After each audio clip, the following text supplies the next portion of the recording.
Hi there, welcome back to Creatively Crafted Life. My name is Melanie and today we are going to be tackling something new after the long, arduous process of working through my cardstock and quite a bit of my ephemera. I am going to turn my hand over to sorting out my die cuts. Now I have a pretty good system that works for me right now, and I don't want to change it significantly, but I do want to make a couple tweaks. Okay, so let's talk about some of the supplies I have out on my desk before I pull over a bin. So I have some of these magnetic stamp and die sheets. They're designed to fit in these binder cases. They are by Crafter's Companion, I believe. You'll see that there are these little prongs that you can slide these in, just like so.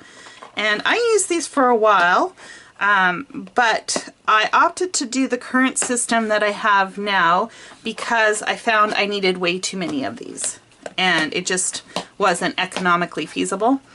But I am going to pull these back in because I have them still in my stash. I did not purge them. I figured they would resurrect themselves in some way. And my thought is that I am going to add some of my more commonly used dies on these panels and store them in these bins. And basically the idea is that they will sit on or near my desk so that when I'm ready to use them, I can just flip through here, find the ones I want, pull them off, put them in. It's a little bit more readily accessible than the solution I'm going to show you. Now, I pulled out 3 bins. I don't know that I want 3 of these. Ideally, I would love to keep it to 1, but if I absolutely have enough dies that I think I would use all the time if I had them out on my desk, then I'm willing to go up to 3 maximum. So these ones were actually stored in my solution, in my current solution on this die cut panel. I don't know if I'm going to keep these like this or move them. It's all going to be part of this reorganization process for my dies. Okay. The other thing I have here are regular magnet sheets. These are 5x7. These ones happen to be sticky back, although I have used non-stickered backs.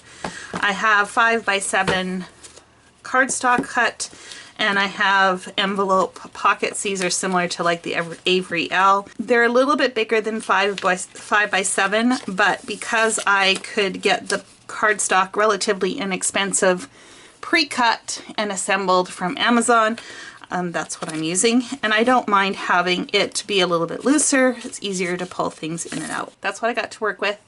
Let me go pull a bin over and I'll show you what my current system looks like. Okay, so it's going to be kind of hard to show this. I'm going to try and slightly tip this over without tipping it over. So I just have a bin. I use the fridge bins, the divided fridge bins that I use for my stamps, for some of these as well, but in order to fit on the shelf, I just kind of, jerry-rig things up. I do have categories, so this would be considered animals. I've got Christmas, winter, I've got Call It Words, snowflakes, and other. This works really well. Like, this is a really great system. I intermix my dies, my stencils, and embossing folders. So they are all in here by these categories. And so you'll see, like if, for instance, if we take Christmas, winter, snowflakes, if I take this whole bundle out, in the front of the section I have reference to dies, like the big thick dies that I store elsewhere, and then the bin number that they're in. That's what these are. Or if they're those deco strips, like those long Sizzix strips, that's there as well. I also have punched out shapes. So again, when I'm flipping through here, I can see that I have punches. I can see that I have these dies elsewhere, even though they're not in this container. It just jogs my memory. So that's the first bits here. And then you'll see I have small containers of dies with magnet sheets on the back, right? I just pull these out, use them, pop them back in, works really great, no issues. And I will store these types of dies. I've got small embossing folders, individual dies. Here's the problem. Look at how many envelopes I used for these single snowflakes. And I did this because this is how you would purchase them, but space-wise, this just isn't feasible. I think I could get all of these on one of these magnet sheets in one large pocket. So what I'm hoping to do is to take all of these smaller ones where possible and combine them into that larger pocket. Now I'm dreading this because I also have an online inventory or a digital inventory system, so everything is cross-reference labeled.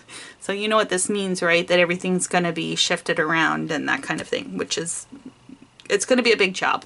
A lot of which I probably won't share on camera because it's going to be kind of boring. It's just computer work. I'm going to go through a bunch of this. I think how I'm going to show it with you guys is I will show you the section that I start off with. Maybe I'll even measure, and we'll see how much space we can gain all said and done. So that being said, let me show you the before situation. Now realize I also have a bunch of purchases that have to go in here as well. So hopefully as I go through this, we can deal with that as well. Okay, so we're going to go through these. The first section is going to be what I call animals. It's got a pretty big section of these small envelopes. So maybe there'll be, well, maybe not. Some of these are stencils. I'm not saying you get rid of 100% of all of the small packages, but I would like to bring them down and at least save some space. So let me pull this out. We'll do a quick flip through of what I've got in here. We'll find any dies that I want to move to these panels. I think probably going to be more shapes and stuff. So let's see what we got. Okay, so at the front of each section, like I mentioned earlier, I have representations of those dies and stamps and stuff that are elsewhere. And I don't think I'm going to change any of these. I'll just leave them as they are. Could I combine some of these? Yes, that may be a project for another day. I'm just not feeling it right at this moment. Now I do also have these numbered. So each type of size has its own numbering sequence. So Y stands for yellow. It's in the yellow section of my craft space. A is for animal, S is for small, and then 1, 2, 3, 4, 5, 6 all the way up. So like I said, this is really gonna mess this up pretty significantly actually. But that's okay. You know, I think the space that I'm gonna gain is well worth it. So I have, this was actually a set. And it came with butterflies and these embossing. No, it came with a die and then these different embossing textures for the butterfly. Because this isn't all going to fit in that larger package, it's going to get too thick and I won't be able to spread it out. I'm just going to leave these ones as is. But things like these butterflies, not this one, those butterflies, even these, you know, I could probably combine to make a little more useful. Now these, I might get rid of these or just use them as charms. They're supposed to be like for emboss, like brass stencil embossing, but I think I might just use them as charms. So I'm gonna pull that out and put them elsewhere in my space. That's small enough. Let me hold on to that. Yeah, we can get rid of those. Again, these ones here, I'm just gonna leave separate. Okay, then we get all these stencils. And I don't think I'm going to combine these. These are animal stencils and masks. This was just from a Walmart purchase, I believe. You will notice because I'm keeping some of these and moving some of them, the numbering is going to be out of sequence. I'm not going to let that bother me at this point. If I've got gaps, I'm okay with that. I can always go back and renumber them later, but for now we're just keeping it focused. This is already in a larger container. So we're just going to leave these as long as, unless I think I can fit something else in here, like for instance this one.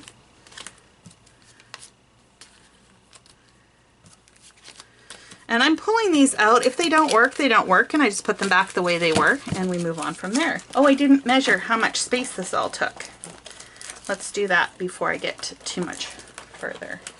So this stack that's just going back as is 3 inches, and this stack that we're going to sort through is about 2 1/4. So 2 1/4 is what we're going to shrink down.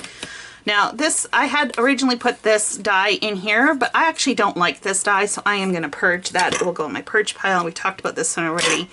And let me see what I can do with these. I will be back to show you the results. Okay, so as I mentioned previously, I am decluttering this one.